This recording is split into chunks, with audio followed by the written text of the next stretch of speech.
All right, so just a heads up for this week. Here's the plan. Last week we added in 2 days of 1 day of permutations, 1 day of combinations. Reason, you'll see why combinations are going to come into play today when we look at what's called the Binomial Theorem and what's called Pascal's triangle, if you've ever heard of that. We're getting back into patterns, but more algebraic patterns now versus just number patterns like permutations and combinations. So plan for this week. Today is, I won't say today is the final lesson, but today is the main idea, the last main lesson that you'll see. Tomorrow will be kind of a question day, making sure you're understanding what we talked about today and making sure you can do it. Wednesday and Thursday then will be kind of review days.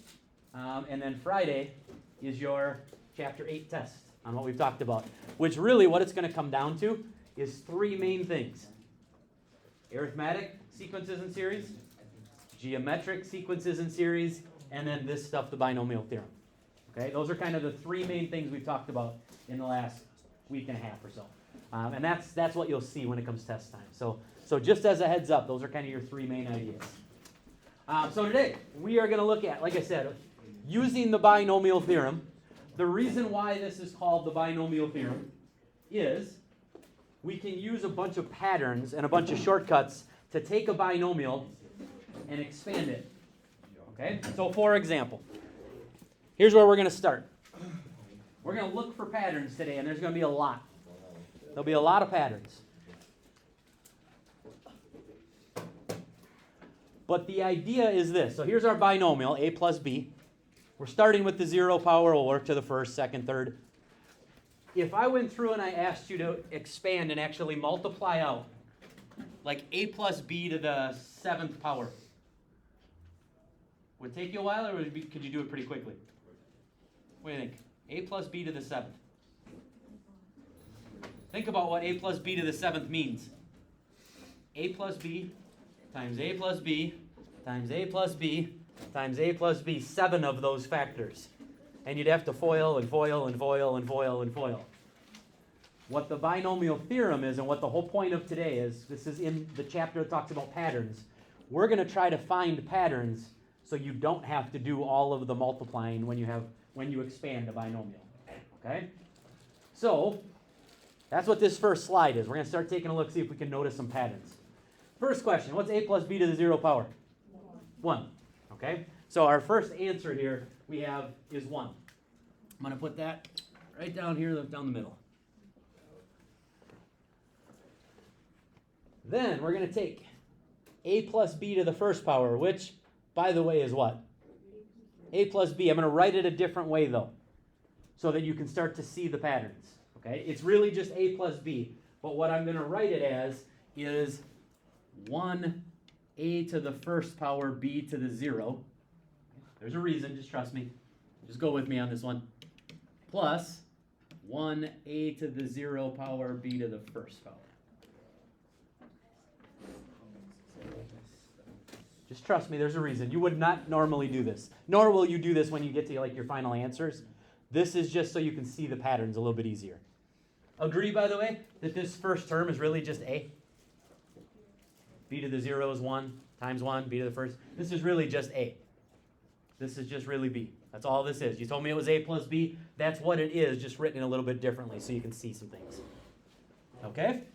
So now we start getting into the algebra. A plus b squared. Remember, you can't just distribute. Number 1 rule of algebra, you can't just a squared plus b squared. It doesn't work. If you square this out, though, a plus b times a plus b, you would get a squared plus 2ab plus b squared. But again, I'm going to write it a little bit differently so you see the patterns that will start to develop. What we really have is 1a squared b to the 0 plus 2a to the 1st b to the 1st plus 1a to the 0 b squared. Okay. What that actually says is a squared plus 2ab plus b squared. It's what you would get if you multiplied out a plus b times a plus b. like I said, with a little bit of extra stuff in there to see the patterns. All right, let's do one more here. And then we'll start looking for patterns. This one, I'll kind of just give you the answer on this one. So now it's starting to get a little bit messier. Now we're starting to get into the cube, the fourths, all that kind of stuff where this is why we want to come up with patterns so we can save ourselves at least some time. Here's the next pattern. This would start with 1, a to the third, b to the 0, plus 3, a squared, b to the first, plus 3, a to the first, b squared, plus 1, a to the 0, b cubed. Okay? Notice, by the way, I didn't multiply stuff out. I just wrote it down. And that's where we're trying to get, that's what we're going to try to get you to be by the end of the period as well, or by the end of the next couple of days here as well, is be able to just look at this and use the patterns. So now, if we take a look, now we're going to use the patterns to see if we can come up with a plus b to the fourth. What do you notice? Tell me a pattern that you notice here. There's like 7 of them, so there's plenty to choose from. There's a lot going on. What do you think the coefficient of the first term is going to be? 1. What do you think the coefficient of the last term is going to be? Okay, if you notice, starts with a 1 and ends with a 1. Starts with 1, ends with 1. Starts with 1, ends with 1. And there's 1s that are going there. So we're going to start with 1. What power do you think a is going to be raised to? Because we're starting with the 4th power. Notice, a was cubed when it was a cubic binomial. A was squared when it was a quadratic binomial, when it was squared. So we have a to the 4th. What about b? B to the 0. Yep, there's your first term. Plus. Anybody figure out where the numbers are coming from? Anybody see the pattern? Everybody tell me what the next coefficient will be? 4. Why 4?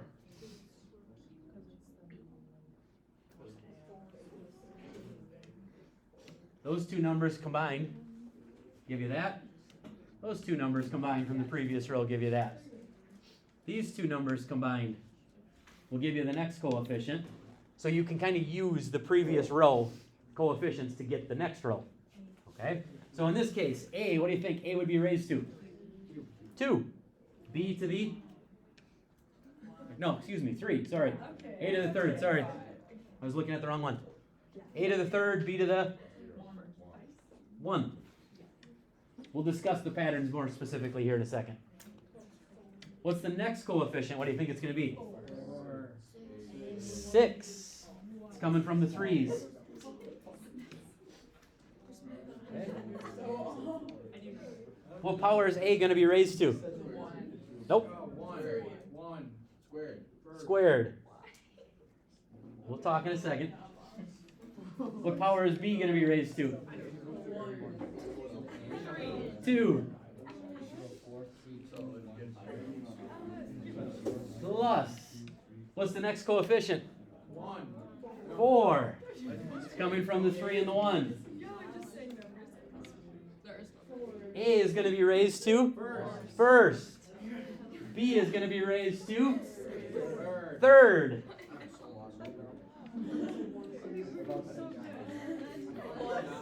Plus 1. A to the 0. B to the 4th.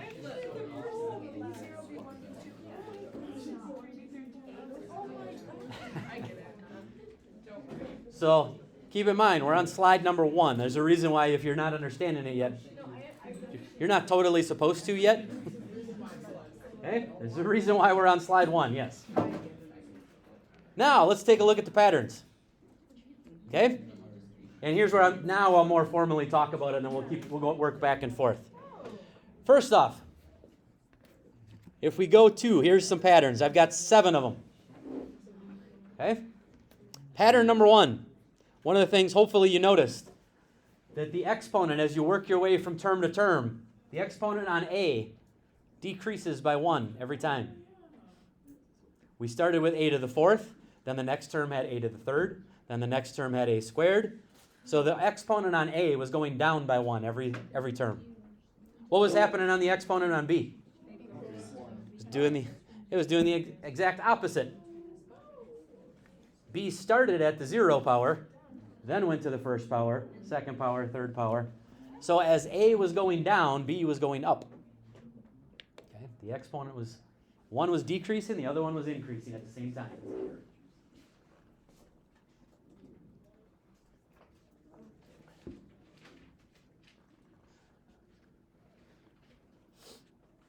The exponent on a is decreasing by 1. Exponent on b is increasing by 1. So if I go back and we take a look, notice, maybe you didn't notice it before. A to the fourth, b to the 0. Then it became a to the third, b to the first. A squared, b squared. A to the first, b cubed. A to the 0, b to the... That's one of the reasons, by the way, why I was putting in the 0 power. Normally, if it's to the 0 power, you wouldn't write that. But I wanted you to see that b was going from the 0 power to the first power to the second power, that b was increasing by 1. Let me add, again, if we keep looking at the exponents, what do you notice about the sum of the two exponents always? In the bottom one, they always added up to 4. One above it, they always added up to 3. They always add up to what? Whatever the power is that you're expanding. So there's your next, kind of goes together. The sum of the, oops, that should say exponents. Let me put an S on there. There you go. The sum of the exponents on a and b will always equal the exponent of the binomial. So if I asked you to expand a plus b to the 7th power, the exponents would always add up to 7.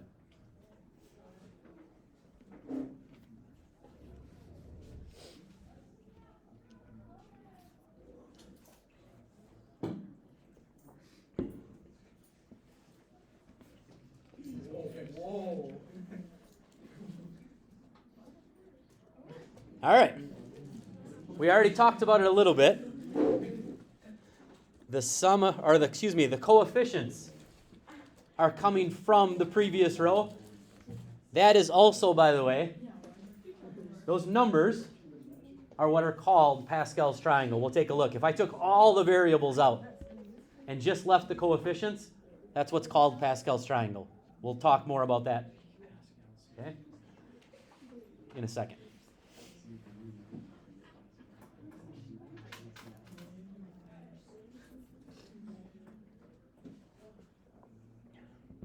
We also talked about the next part already. We said the first and last coefficients are always 1. When you're expanding a binomial, first and last coefficients are always 1. We'll talk more about that as well as we work our way forward here.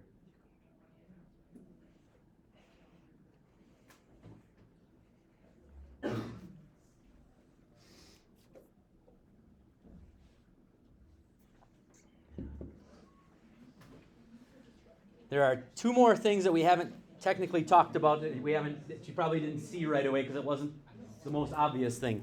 So if I go back for a second, what I want you to notice, the coefficients, just the numbers, not the exponents, not the variables, they are symmetric about the middle. If I draw a line right down the middle, you got 1 and 1 on either side. This is my middle term. We've got 1 and 1 on either side. If I cut this in half, it goes 1, 3. And then 3, 1. If I come down here, this is my middle term. We go 1, 4, middle term, and then down, 4, 1. So it builds up, and then the numbers build back down again.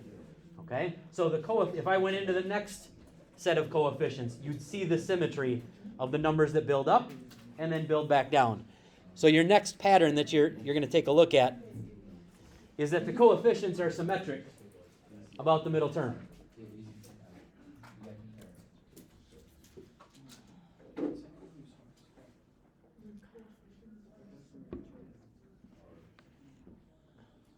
Missed that whole conversation. No, we didn't. No, you didn't.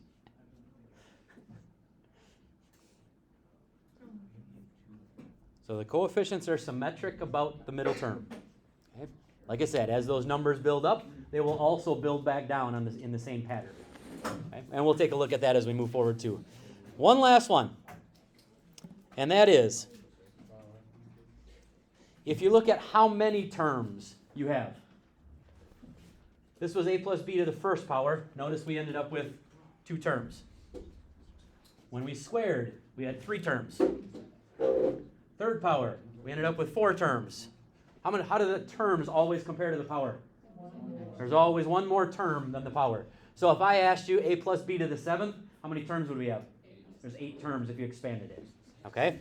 So, your final... There's your final property we're going to take a look at. There's always one more term than the power of the binomial. If I asked you for a plus b to the 10th, you'd have 11 terms.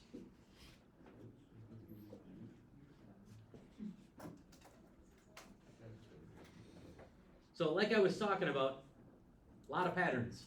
Okay? I wasn't kidding at the beginning when I said there's a lot of patterns that are going on here. That's also why it's in this chapter, because of the fact that we're looking at patterns in this chapter. That's what we're looking at. Okay?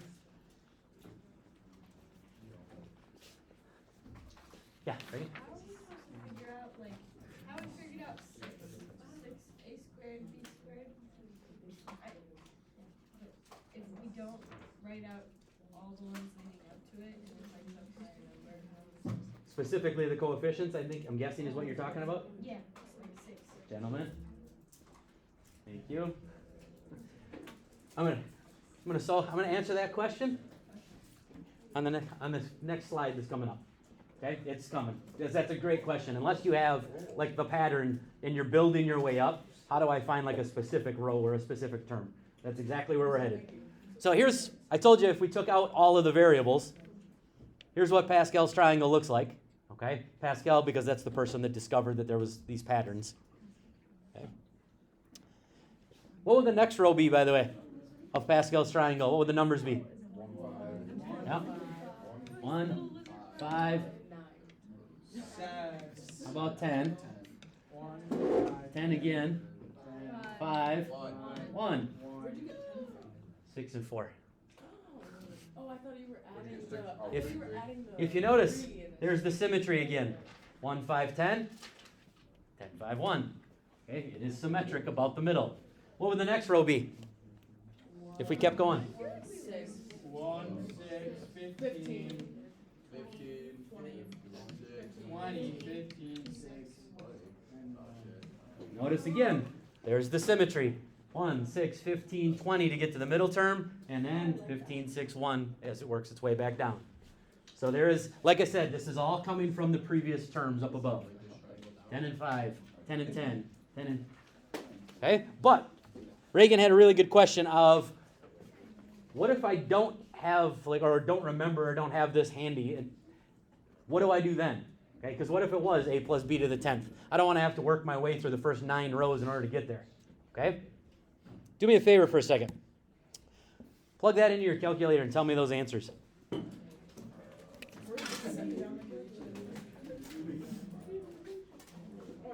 gotta take 3 first. 3, choose 0. Here's where this relates back to what we were talking about last week, where we talked about permutations and combinations.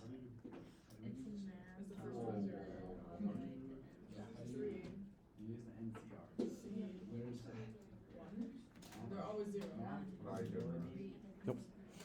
You should get answers for all 4 of these. Some of them will be the same answer. Yeah, I'm not sure. I'm not sure. Is that right? Is it the NCR? Yeah. Oh, it is? What? Let me do it now. Maybe the rest of them. No. 1, 3. Is that right? First 2? Yep. First one's 1, second one's 3. So you go 3 Next first, one's you go 3. probability, and then What's the last one? So take a look at the numbers you came up with when you did 3, choose 0, 3, choose 1, 3, choose 2. Those look familiar at all? Indeed.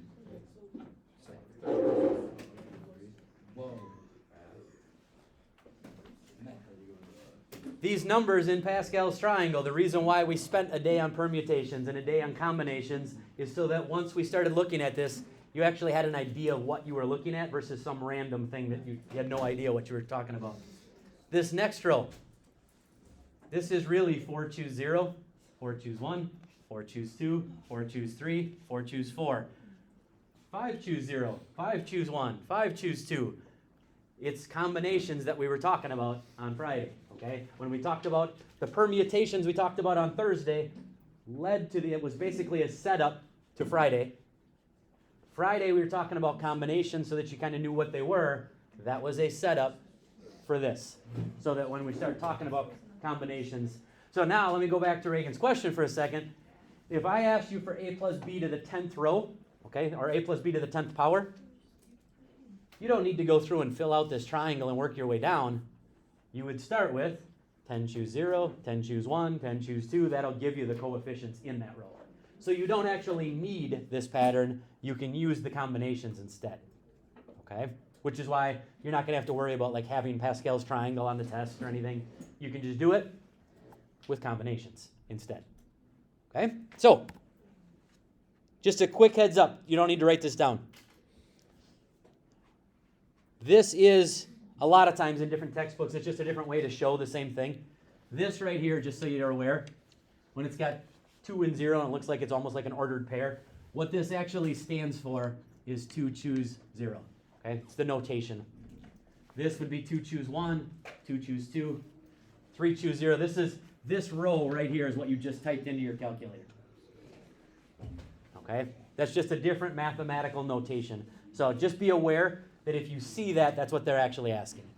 3 choose 0, 3 choose 1, 3 choose 2. Okay? All right. Let's use what we have. Let's see what we can put together here. Let's do a couple of examples.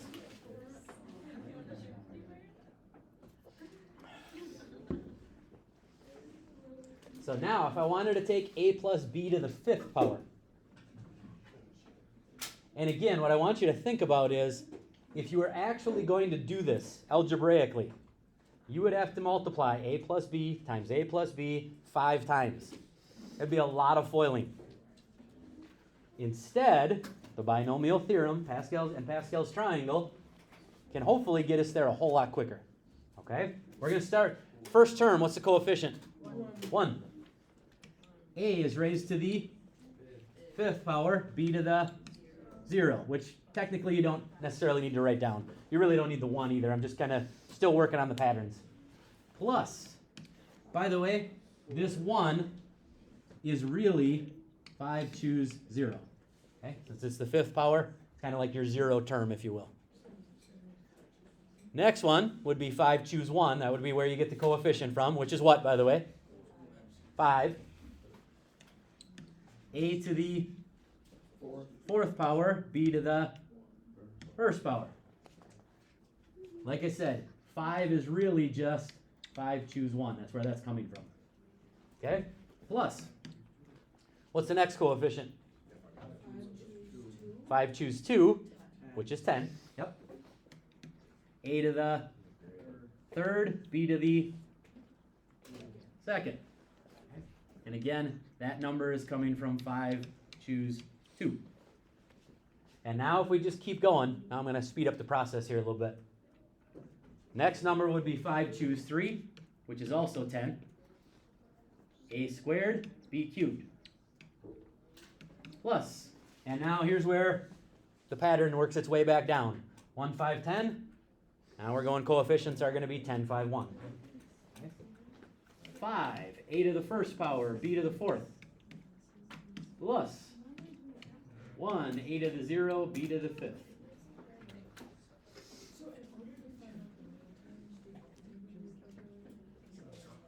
Once you see the pattern, if you know the pattern after a while, you don't need to type it in now. You can if you're not sure, okay, if you want to just double check. But once you get to the middle term, which is, by the way, one of the reasons why I asked you how many terms are there. Well, in this case, if you know right away that it's the 5th power and therefore there's 6 terms, you know once you've got to the 3rd term, then now the pattern repeats. That's part of where that would come into play of, okay, I know there's 6, so once I get past the 3rd one, then the pattern's just going to work its way back down with Pascal's triangle. Okay? And look at how quick that was. you'd still be working, I guarantee it, if you were doing a plus b to the fifth algebraically. You'd be still foiling a bunch of stuff out and working your way through it and combining like terms, and you'd still be going. Okay? This is a much quicker method. All right, let me give you one other type of example. Yeah, we could simplify this if we wanted to a little bit. Like, I don't really need the b to the 0 power. I don't really need the first power, or the 1. I don't really need it to be b to the first power. I could just call it b. Okay? So we could clean this up a little bit, but really, that's a plus b to the fifth expanded pretty quickly using those patterns. Okay. Here's another type of example. This one's quicker because now we're looking for, we do have numbers as one thing. We don't just have a and b. The other part is I'm not actually looking for, I don't want you to expand this out to the 15th. I don't want 16 terms. That's not what I'm looking for. I want to know what's the term that has the x to the 10th in it. I want that one specific term. So here's where we can use our patterns. Here's where we can use it. Okay, what's that? Okay, so you got the idea. Yep. So here's the concept. We need 3 parts, basically. We need a coefficient. We need whatever the first term is raised to a power. And we need the second term. Okay? In this case, here's your 2 terms on this one. Rather than a and b, we've got x and 2. Okay? First part. Since it's raised to the 15th power, it's going to be 15 choose something. We'll come back to that something in a second. Okay? It is going to be 5. Why do you say it's 5? Because it's 5 terms in is where x will equal 10. Okay, yeah, so you got the right idea looking at the patterns. I'm going to come back and I'll show you a different way to see it. First term, x. In this case, I already know that x is going to be raised to the 10th power because that's the term I'm looking for. So I know that's going to be x to the 10th. The second term, 2. What power will the 2 be raised to? What does it have to be raised to? What is it? 5. Why 5? Because you're 5 terms in. Partially. What do the 2 exponents always have to add up to? Oh, In this case, 15. They got to add up to the power. So in this case, if we know we've got x to the 10th, then the other one has to be raised to the 5th power to get a sum of 15 out of the 2. Here's the other part that I was going to tell you about that. The reason that 5 is there. One other pattern that we haven't looked at yet, but we'll take a look at. Whatever the exponent is on the second part, that's always the same number as the r of n choose r. Okay? These are always the same. And like I said, we'll take a look at that as we move forward. So now, if we clean this up and we actually get an answer, let's simplify this down. What is 15 choose 5? 3,000. Okay, so we get 3003. There's the number that would come out of Pascal's triangle. Okay, there's, if we had it. I'm going to leave the x to the 10th alone for now. And since the last part is also a number, we need to take care of that as well. What is 2 to the 5th power? 32, yep. And so now if we just simplify this down to one actual term, I can multiply the 3003 times the 32. And you get 96,096 x to the 10th.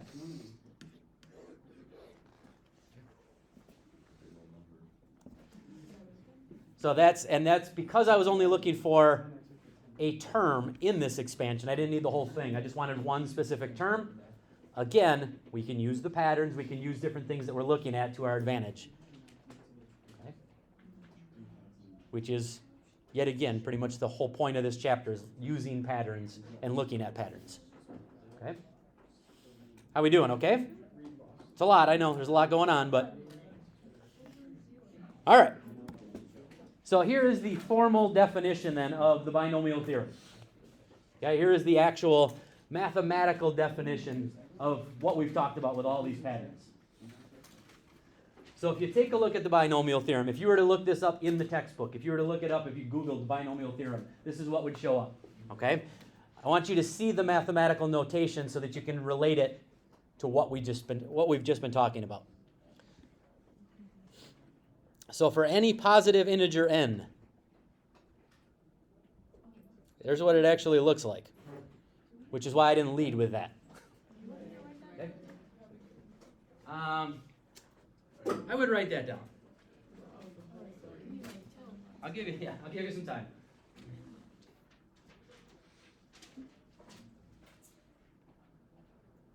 It looks a lot worse than it actually is. It's just the mathematical way of describing all the patterns we just talked about.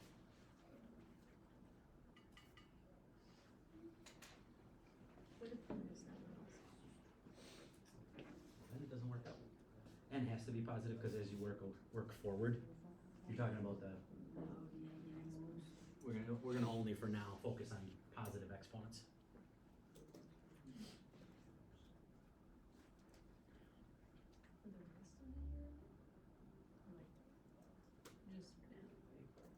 No, we're not gonna go into negatives.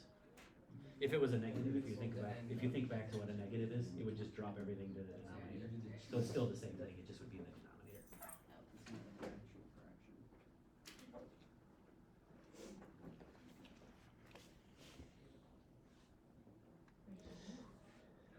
And this should look familiar to you.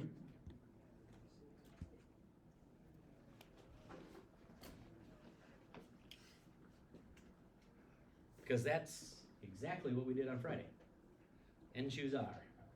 We talked about combinations. That is the combination formula that we talked about on Friday.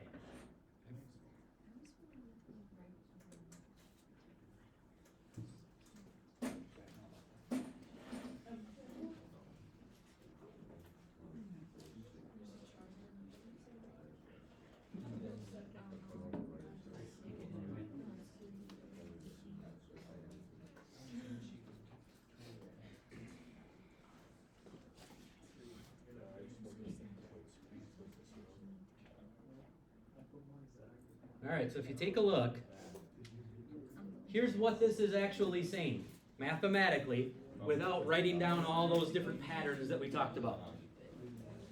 If you notice, a plus b to whatever the power in some nth power, could be second, could be eighth, could be 100th, doesn't really matter. All this is saying is your first term, like we talked about, is n choose 0.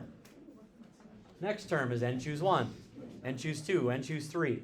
Okay, we talked about that, the combinations, how you get the coefficients of Pascal's triangle. All this is saying is a starts off being raised to whatever the power is. A to the 4th, a to the 5th, whatever the power is for the binomial. And really, I didn't write it, but here's where you would have a b to the 0 power. Then we move to the next term. N choose 1, the exponent on a goes down by 1, b now goes up by 1. It went from a 0, so not even being there, to a first power. It's just describing those patterns of the exponents going down by 1, the b exponents going up by 1, and that the coefficients are coming from the combinations. This really, right here, that is the binomial theorem. If you had to go through and you do it in one specific term, that's what we just talked about. N choose R is how you find a coefficient. And notice, this is what I had said before. Whatever the exponent is on the second portion, always the same as the n choose R in this case. Okay? Just like we just did, let me go back. On this one, 5th power, that's why it was 15 choose 5. Okay? Those always match up. Okay? Those always match up. All right. So there's kind of, like I said, the mathematical definition of the binomial theorem. Okay? Let's do one last example where we kind of put it all together. And this would be about as, I would say, probably about as hard as it'll get.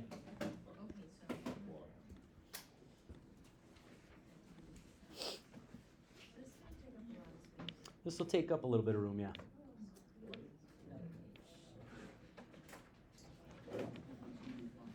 It's not going to take up like multiple lines necessarily, but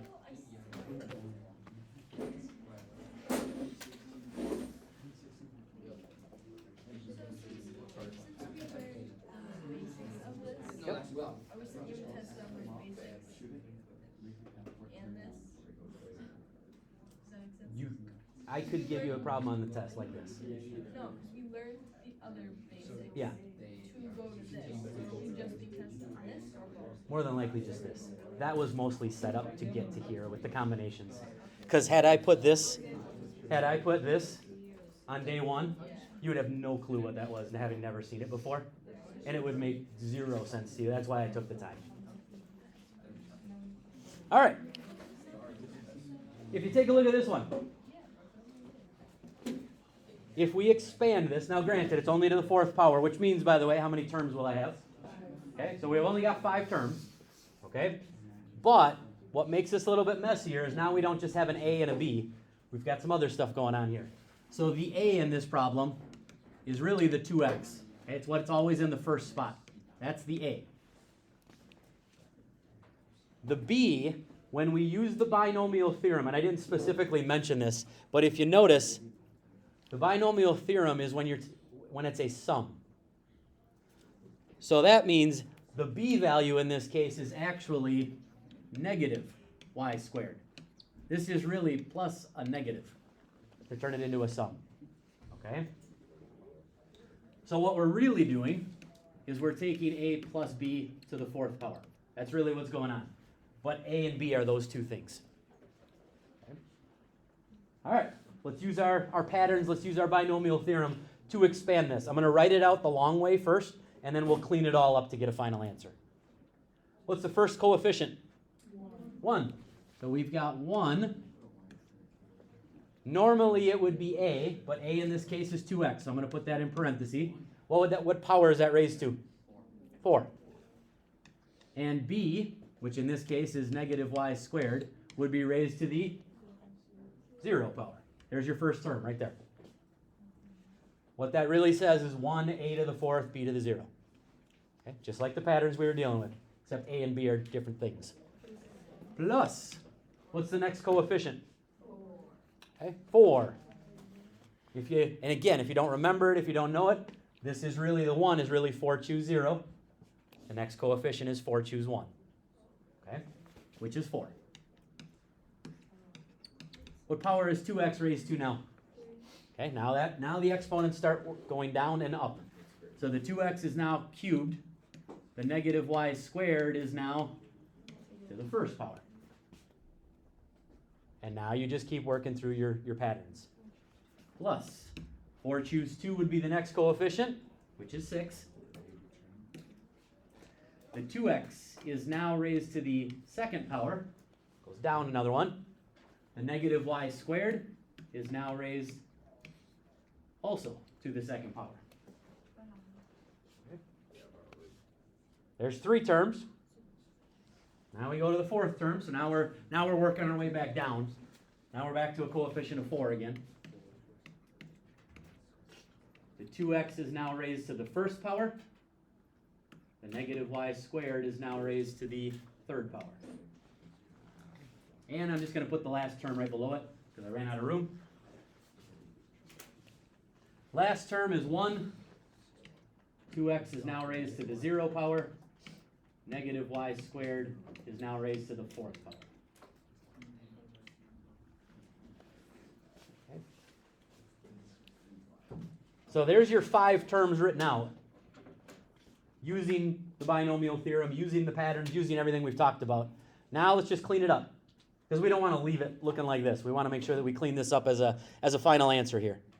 So if we take a look, first term, first and last terms are always the nicest because most things go away.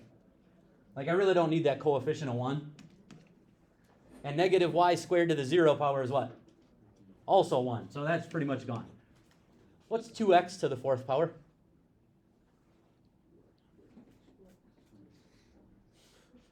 (2x times 2x times 2x times 2x). Don't forget, in this case, the 2 gets raised to the 4th power as well. Okay? Which is 16. Yep, there you go. So you got 16x to the 4th power. There's the first term of this binomial. Okay? If we were to expand this, there's the first term. Now we move to the next term. I'm going to start at the negative y squared here because we need to in this case.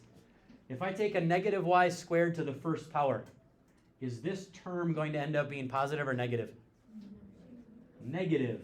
because that negative y squared is raised to an odd power. So it's going to end up being a negative. So I'm actually going to subtract. And now if we work our way through it, I'm going to come back to the 2x. We got to cube the 2 and the x. So I get 8x cubed. But then the 8 I'm going to multiply by the 4 that's already out front. So 32x cubed, and then we have y squared. Okay. Let me stop there. Let me pause for a second, because I just did like 4 steps in one. Everybody understand where the 32 is coming from? And that's just the 2 cubed is 8 times the 4 that's out front. The x cubed is just coming from the fact that that's what we're doing, is cubing x, and then the y squared is coming from that last part. Okay? There's your second term. We go to the third term. First question, positive or negative? Why positive on this one? Because we're squaring the negative y squared, so that negative goes away. So we're back to a plus sign on this one. What's going to be ultimately the coefficient on this one? Yeah, you're going to square the 2 to get 4 times the 6 that's out front, so we get 24. 24 end up being x squared y to the 4th. Remember, when you got a power to a power, when you're squaring a squared, you multiply. Plus 8. Sorry, minus. Thank you. Yes, it is minus.